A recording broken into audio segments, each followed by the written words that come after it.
Hello friends. आज आपका उड़ान का सीरीज नंबर 6 स्टार्ट हो रहा है, जिसमें कि हम लोग झारखंड जीके में झारखंड का इतिहास स्टार्ट किए थे। चलिए अभी स्टार्ट करते हैं। झारखंड के इतिहास में अगला जो लेक्चर है वो है धार्मिक आंदोलन के बारे में। तो झारखंड में स्पेशली दो ही धर्म से रिलेटेड आंदोलन जो हुए थे और उनके अवशेष कहाँ कहाँ से प्राप्त हुए हैं उसके बारे में देखते हैं। पहला जैन धर्म और दूसरा बौद्ध धर्म। और बौद्ध और जैन धर्म का ही इतने सारे धर्मों में से इन दोनों धर्म का ही जो गहरा प्रभाव या इफ़ेक्ट जो है वो झारखंड पर पड़ा है। पहले आते हैं हम लोग जैन धर्म पे। तो पारसनाथ पहाड़ी जो कि कौन से ज़िले में है, गिरिडीह ज़िला में है झारखंड के।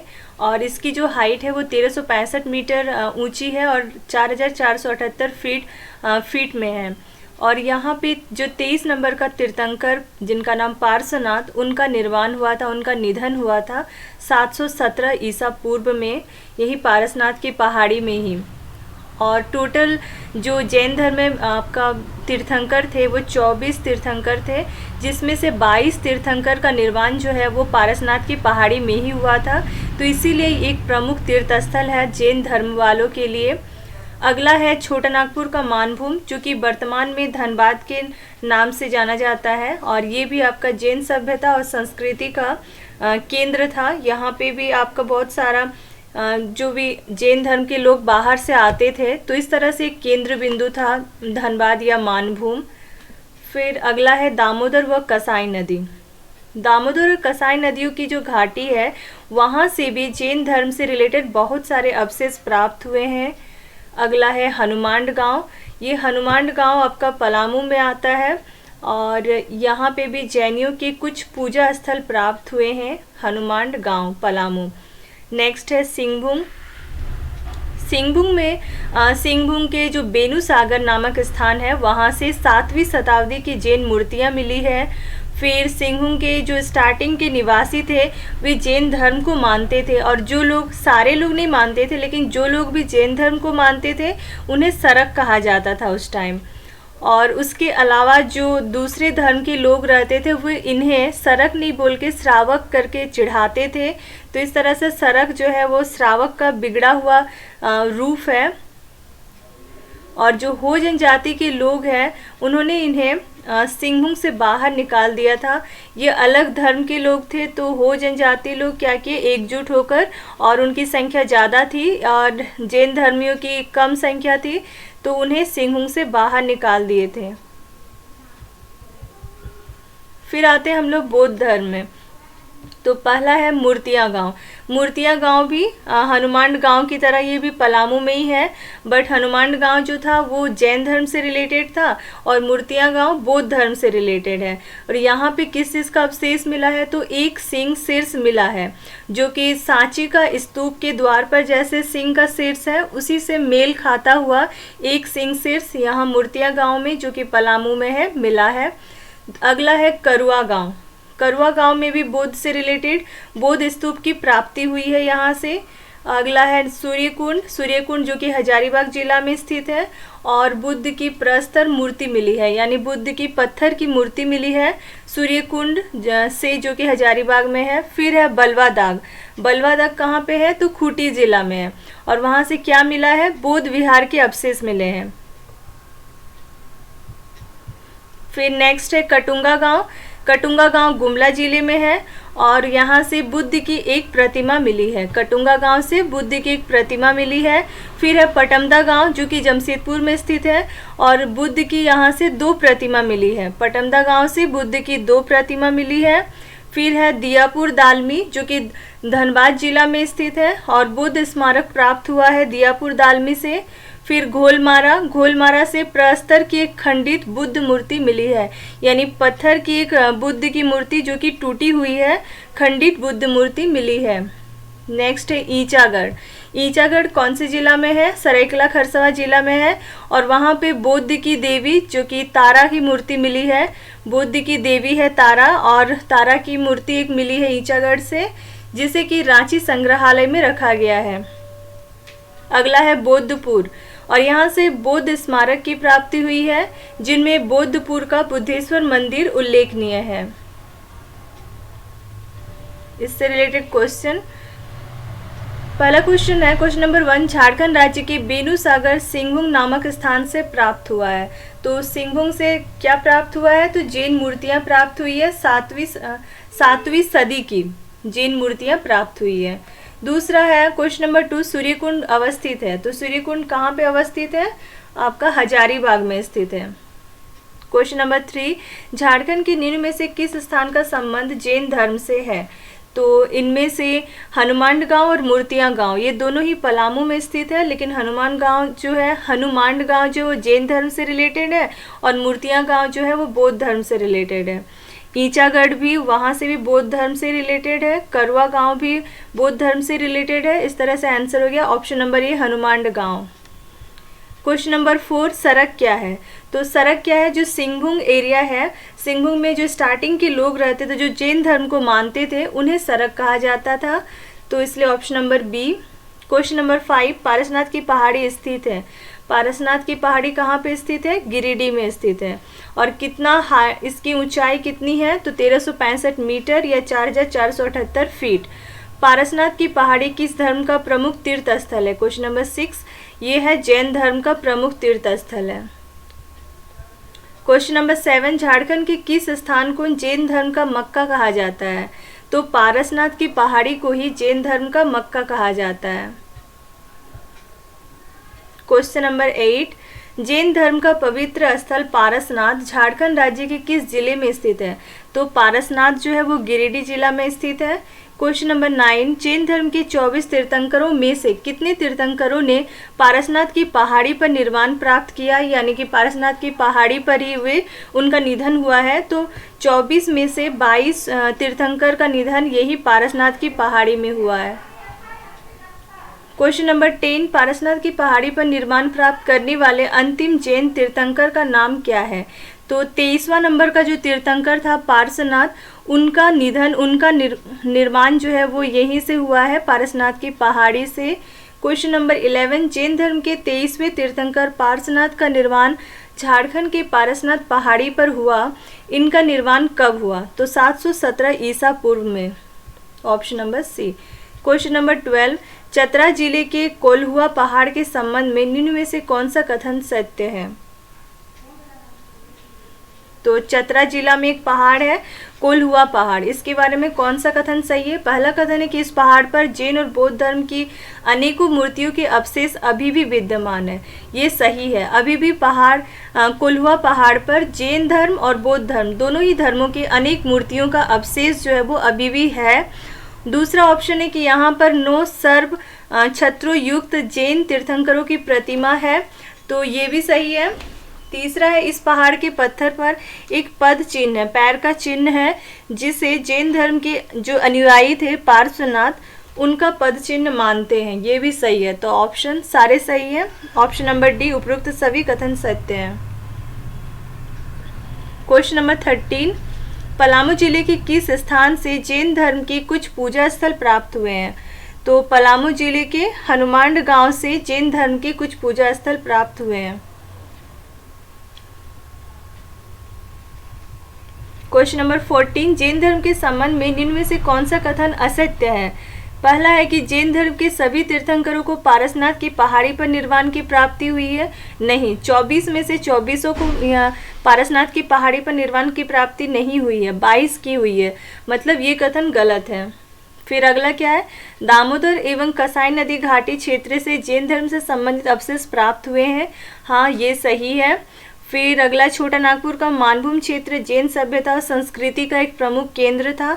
हाँ, जो कि अभी प्रेजेंट में धनबाद है। और लास्ट जो है, सिंहभूम के बेनुसागर नामक स्थान से 7वीं शताब्दी की जैन मूर्तियां प्राप्त हुई है। बाकी तीनों कथन सही है, ऑप्शन नंबर ए गलत है। बौद्ध धर्म से रिलेटेड क्वेश्चन नंबर 15, झारखंड के दियापुर दालमी नामक स्थान से बुद्ध स्मारक प्राप्त हुए। ये स्थान किस जिले में अवस्थित है? तो दियापुर दालमी ये आपका धनबाद में है, धनबाद जिले में अवस्थित है, जहाँ से कि बुद्ध स्मारक प्राप्त हुए हैं। क्वेश्चन नंबर 16, झारखंड के निम्न में से किस स्थान का संबंध बौद्ध धर्म से है? तो मूर्तिया गांव जो है ये बौद्ध धर्म से रिलेटेड है, हनुमान गांव जो है वो जैन से रिलेटेड है, मानभूम भी जैन से रिलेटेड है, पारसनाथ पहाड़ी भी जैन से रिलेटेड है। तो आंसर हो गया option number A. Question number 17, Fahien द्वारा हजारीबाग के निम्न में से किस स्थान से प्राप्त बौद्ध विहार का उल्लेख किया गया है? तो फाहियान द्वारा हजारीबाग के सीतागढ़ा पहाड़ नामक स्थान से बुद्ध विहार का से प्राप्त जो बौद्ध विहार है उसका उल्लेख किया है फाहियान। तो आंसर हो गया ऑप्शन नंबर ए, सीतागढ़ा पहाड़। क्वेश्चन नंबर 18, झारखंड के किस स्थान से भगवान बुद्ध की 4 आकृतियों वाली एक स्तूप मिली है? तो झारखंड के सीतागढ़ा पहाड़ जो कि हजारीबाग में है, वहीं से भगवान बुद्ध की 4 आकृतियों वाले एक स्तूप मिली है।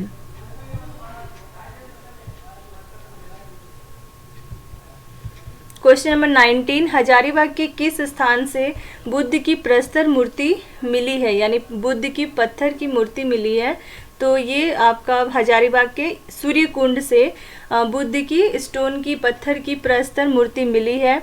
क्वेश्चन नंबर 20, बंगाल के पाल शासकों के शासन के दौरान झारखंड में बौद्ध धर्म का कौन सा संप्रदाय विकसित हुआ?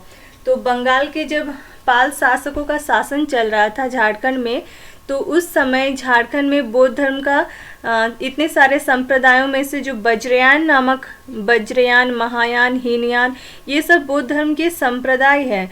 तो उनमें से वज्रयान नामक जो संप्रदाय है उसका विकास हुआ था झारखंड में।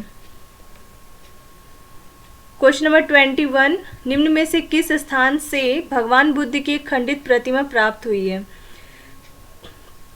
तो भगवान बुद्ध की एक टूटी हुई प्रतिमा जो है वो घोलमारा नामक स्थान से प्राप्त हुई है। क्वेश्चन नंबर 22, गुमला जिले के किस स्थान से भगवान बुद्ध की एक प्रतिमा मिली है? तो गुमला जिले के कटुंगा गांव नामक स्थान से भगवान बुद्ध की एक प्रतिमा मिली है। क्वेश्चन नंबर 23, जमशेदपुर के किस गांव से भगवान बुद्ध की 2 प्रतिमा मिली है? तो जमशेदपुर के पटंदा नामक गांव से भगवान बुद्ध की 2 प्रतिमा मिली है। क्वेश्चन नंबर 24, खूंटी जिला के किस स्थान से बौद्ध विहार के अवशेष प्राप्त हुए हैं? तो खूंटी जिला के बलवादाग नामक स्थान से बौद्ध विहार के अवशेष मिले हैं। क्वेश्चन नंबर 25, पलामू जिला के किस स्थान से एक सिंह शीर्ष प्राप्त हुआ है जो सांची स्तूप के द्वार पर उत्कीर्ण सिंह शीर्ष से मेल खाता है? तो ये मूर्तिया गांव, पलामू जिला का जो मूर्तिया गांव है वहाँ से एक सिंह वाले शीर्ष, एक सिंह शीर्ष मतलब सिंह का एक सर है बस, तो एक सिंह शीर्ष प्राप्त हुआ है जो कि सांची स्तूप में, जैसे सांची स्तूप के द्वार में सिंह का शीर्ष रखा हुआ है तो उसी तरह से मेल खा रहा है उसी से ये भी एक सिंह शीर्ष भी, जो कि पलामू जिला के मूर्तिया गांव में मिला है। क्वेश्चन नंबर 26, झारखंड के किस स्थान से बौद्ध देवी तारा की मूर्ति प्राप्त हुई है? तो झारखंड के ईचागढ़ नामक स्थान से बौद्ध की जो देवी है तारा, उसकी मूर्ति प्राप्त हुई है। क्वेश्चन नंबर 27, झारखंड राज्य के किस जिले से दालमी और बुद्धपुर बौद्ध स्मारक प्राप्त हुए हैं? तो ये दालमी और बुद्धपुर बौद्ध स्मारक जो है वो धनबाद जिले से प्राप्त हुआ है। क्वेश्चन नंबर 28, धनबाद में स्थित प्रसिद्ध बौद्ध स्थल दालमी निम्न में से किस नदी के किनारे अवस्थित है? जो धनबाद में बौद्ध स्थल है दालमी, ये स्वर्णरेखा नदी के किनारे स्थित है। क्वेश्चन नंबर 29, धनबाद में स्थित बुद्धपुर नामक प्रसिद्ध बौद्ध स्थल निम्न में से किस नदी के तट पर अवस्थित है?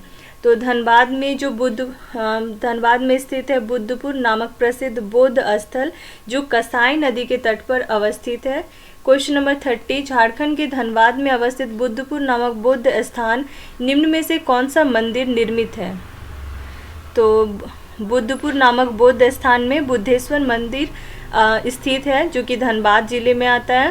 क्वेश्चन नंबर 31, सरायकेला खरसावा के ईचागढ़ से प्राप्त बौद्ध देवी तारा की मूर्ति को किस संग्रहालय में रखा गया है?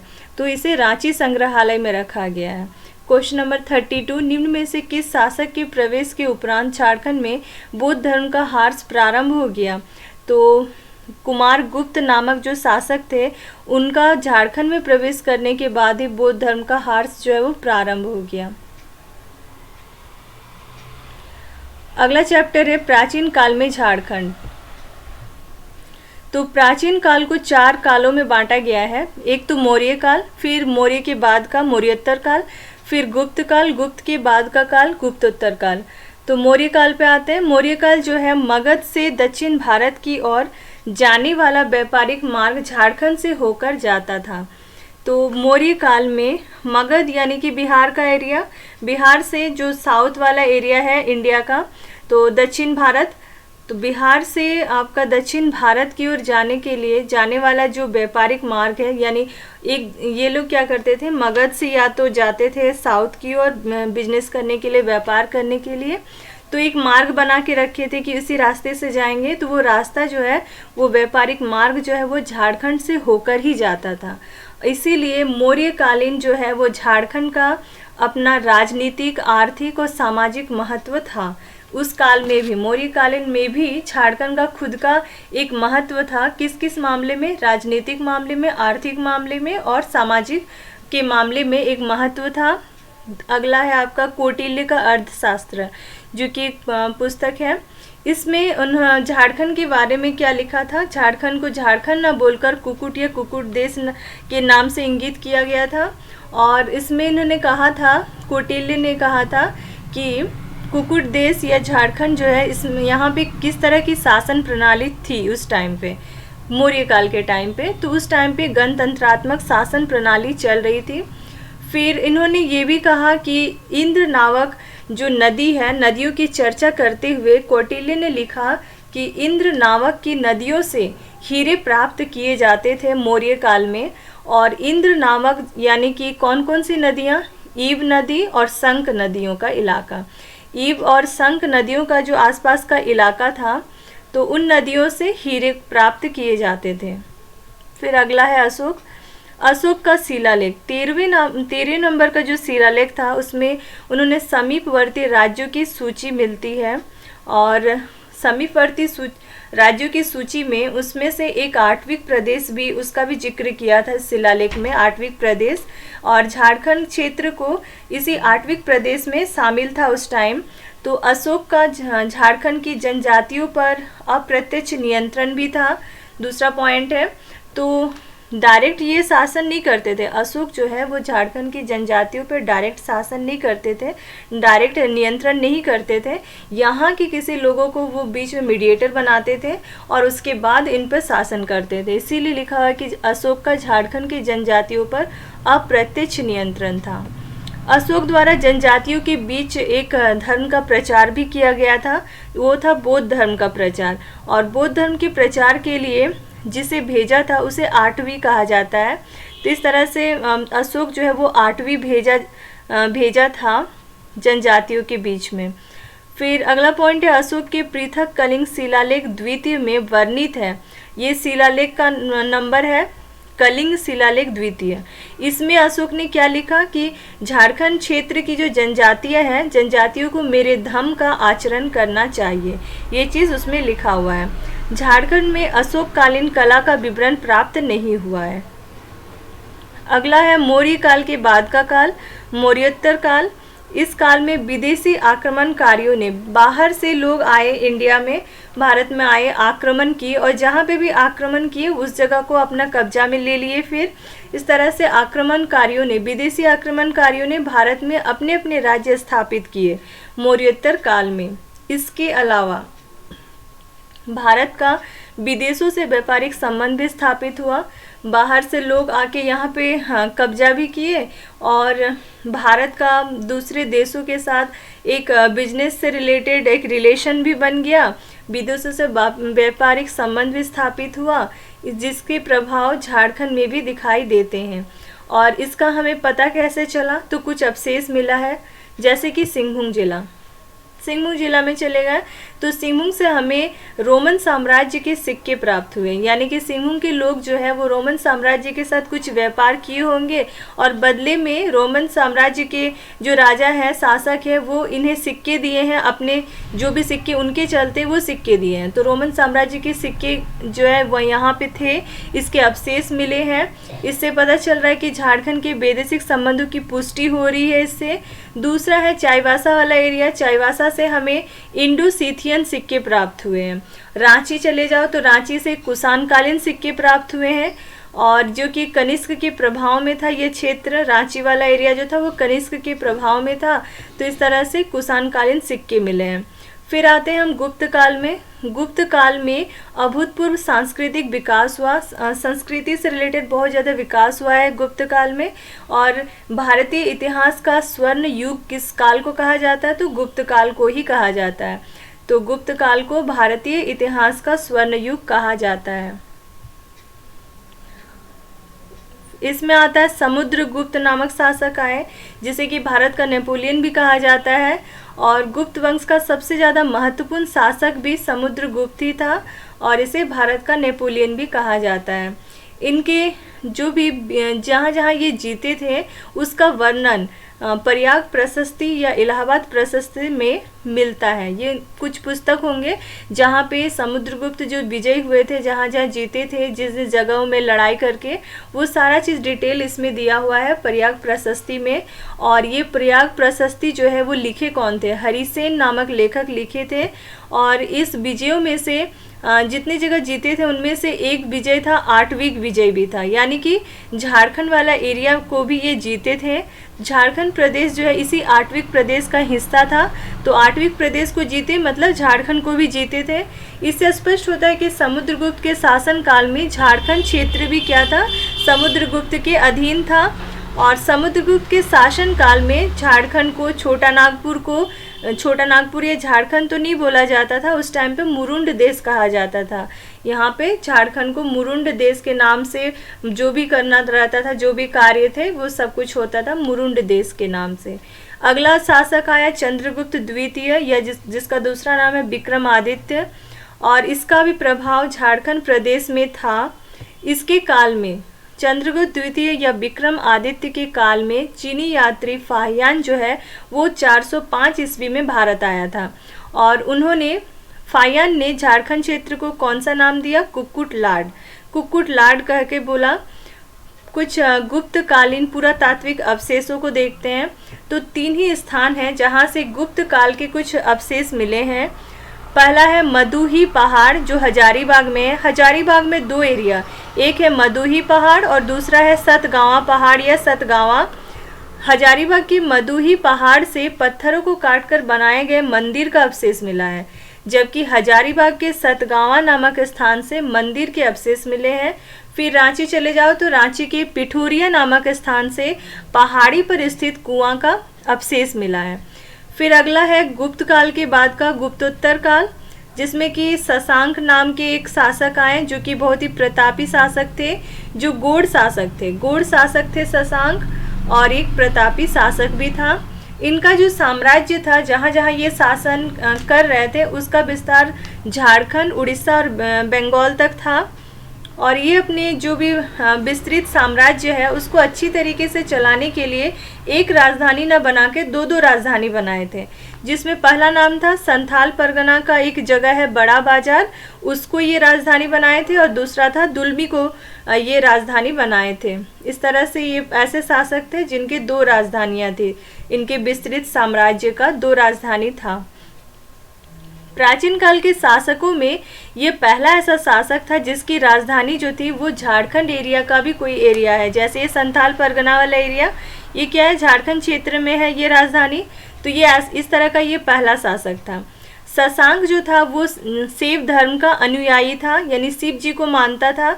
तो इसने झारखंड में बहुत सारे शिव मंदिरों का निर्माण कराया। और शशांक के काल का जो प्रसिद्ध मंदिर था शिव मंदिर में, वो था बेनुसागर, जो कि एक शिव मंदिर था। और ये मंदिर कहाँ पे स्थित था? तो कोचांग में स्थित था। और कोचांग कहाँ है? सिंहभूम और मयूरभंज की सीमा क्षेत्र पर स्थित है ये कोचांग। सिंहभूम तो झारखंड में और मयूरभंज जो है उड़ीसा में। तो उन दोनों की सीमा क्षेत्र पर एक जगह है कोचांग, वहाँ पे बेनुसागर नामक मंदिर को बनवाया था शशांक, जो कि एक शिव मंदिर था। शशांक ने बौद्ध धर्म के प्रति असहिष्णुता की नीति अपनाई, जिसका उल्लेख वेनसांग ने किया। वेनसांग नामक जो लेखक थे, चीनी यात्री थे, उन्होंने लिखा कि शशांक किस तरह के व्यक्ति थे, बौद्ध धर्म के प्रति उनका क्या नज़रिया था। तो असहिष्णुता, यानी कि उन्हें पसंद नहीं आ रहा था। ये हिंदू थे और तो उन्हें वो बौद्ध धर्म से प्रॉब्लम था। तो उन्होंने क्या किया, शशांक ने झारखंड के जितने भी बौद्ध केंद्र थे उनको नष्ट कर दिए। इस तरह से झारखंड में बौद्ध और जैन धर्म के स्थान पर हिंदू धर्म की महत्ता को स्थापित हो गया। फिर आता है नेक्स्ट है हर्षवर्धन। जो वर्धन वंश का सबसे ज़्यादा शक्तिशाली शासक था वो हर्षवर्धन था।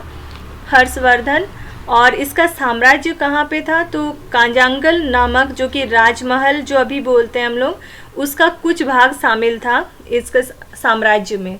और कांजांगल जो राजमहल है में ही हर्षवर्धन जो है वो वेनसांग से मिला था। चीनी यात्री वेनसांग से हर्षवर्धन कहाँ पे मिला था, तो झारखंड के राजमहल वाले एरिया में मिला था। राजमहल जो कि पहले इसको बोलते थे कांजांगल, तो वहाँ पे मिला था। इससे रिलेटेड क्वेश्चन नंबर 1 है, हरियंक वंश का कौन सा शासक झारखंड के क्षेत्रों में बौद्ध धर्म का प्रचार करना चाहता था, तो हरियंक वंश का जो बिंबिसार नामक शासक था वो झारखंड के क्षेत्रों में बौद्ध धर्म का प्रचार करना चाहता था।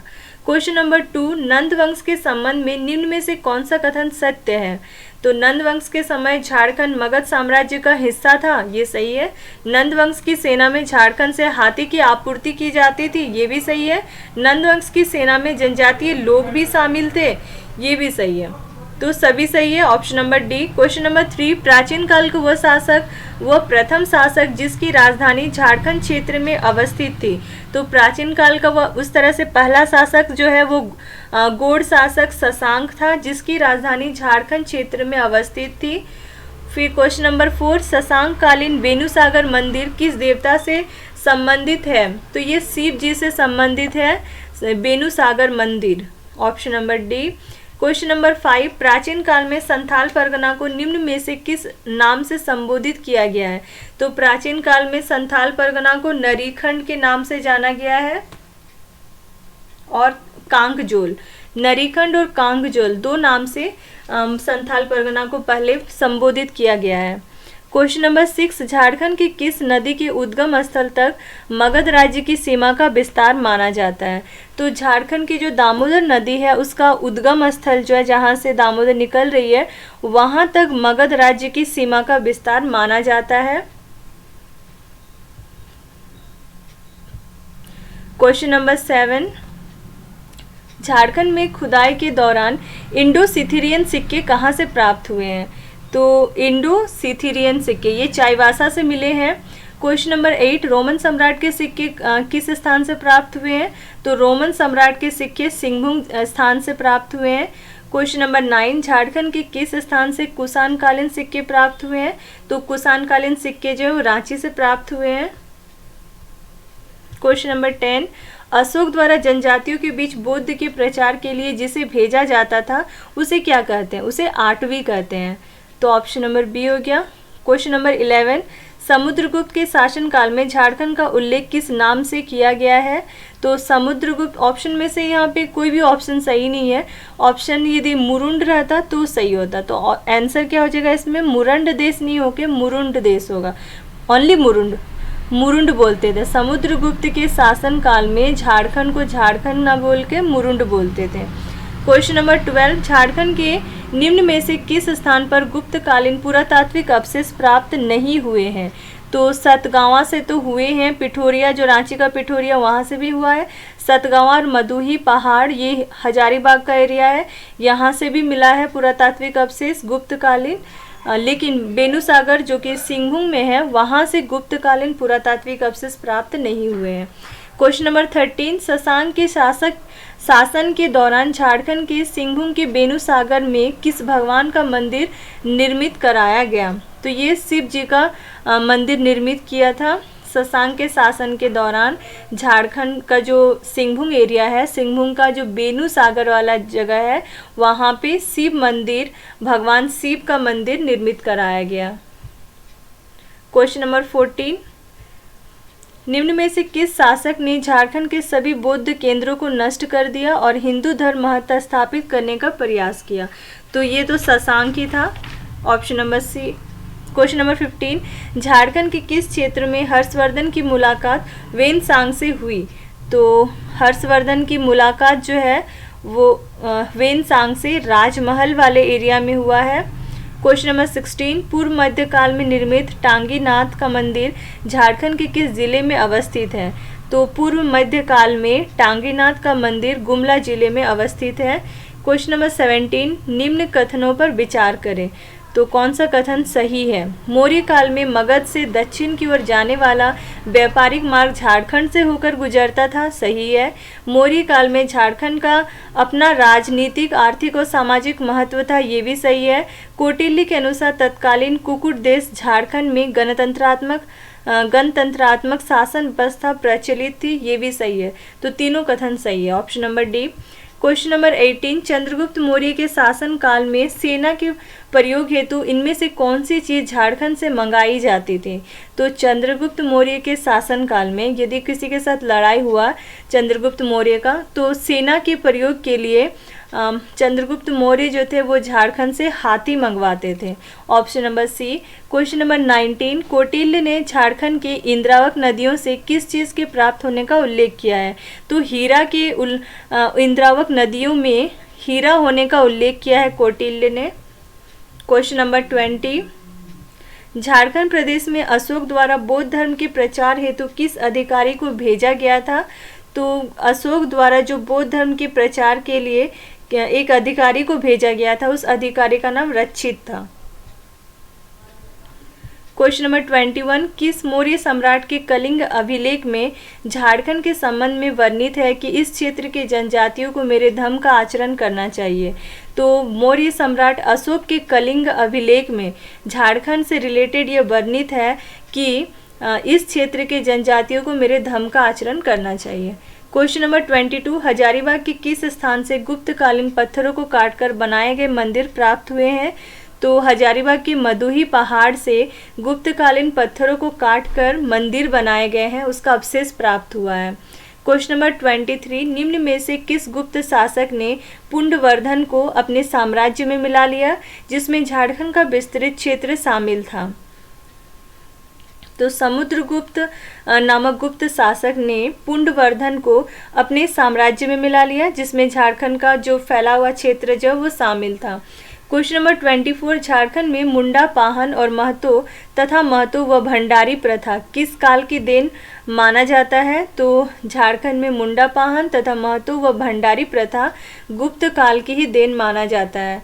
क्वेश्चन नंबर 25, झारखंड के किस जिले में चंद्रगुप्त प्रथम द्वारा निर्मित मंदिर के अवशेष प्राप्त हुए हैं? तो झारखंड के पलामू जिले में चंद्रगुप्त प्रथम द्वारा निर्मित मंदिर के अवशेष प्राप्त हुए हैं। क्वेश्चन नंबर 26, गुप्त काल से संबंधित निम्न कथनों में से कौन सा कथन सही है? रांची के निकट पिठोरिया पहाड़ पर गुप्त काल से संबंधित एक कुआं मिला है, ये तो सही है। दूसरा, सतगावा पहाड़ी के प्राप्त मंदिरों के अवशेष उत्तर गुप्त काल से जुड़े हुए हैं, संबंधित है, ये भी सही है। तो उपरोक्त के दोनों कथन सही है।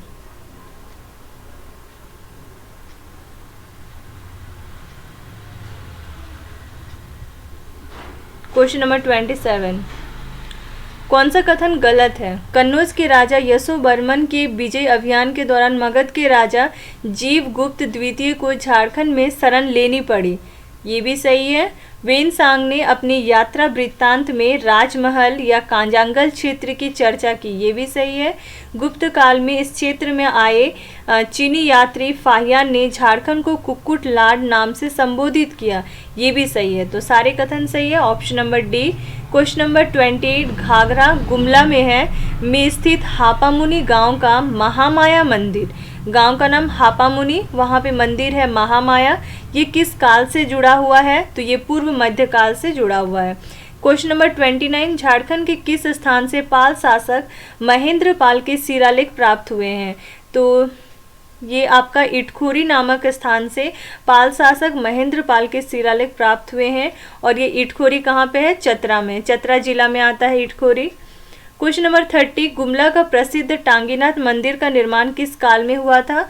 तो गुमला में जो प्रसिद्ध टांगीनाथ मंदिर है उसका निर्माण पूर्व मध्यकाल में हुआ था। क्वेश्चन नंबर 31, रामगढ़ जिले के रजरप्पा नामक स्थान पर निर्मित छिन्न मस्तिका मंदिर का निर्माण किस काल में किया गया था? तो रजरप्पा नामक स्थान पर जो छिन्न मस्तिका मंदिर है उसका निर्माण भी पूर्व मध्यकाल में ही किया गया था। क्वेश्चन नंबर 32, इटखोरी में स्थित माँ भद्रकाली की मूर्ति का निर्माण किस काल में हुआ था?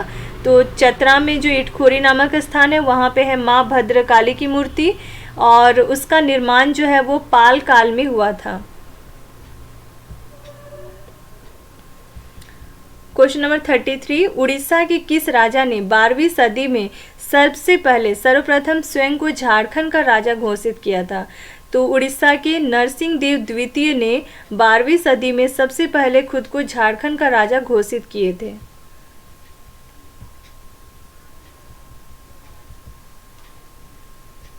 अगला चैप्टर है मध्यकाल में झारखंड, तो ये हम लोग नेक्स्ट लेक्चर में करेंगे। Thank you.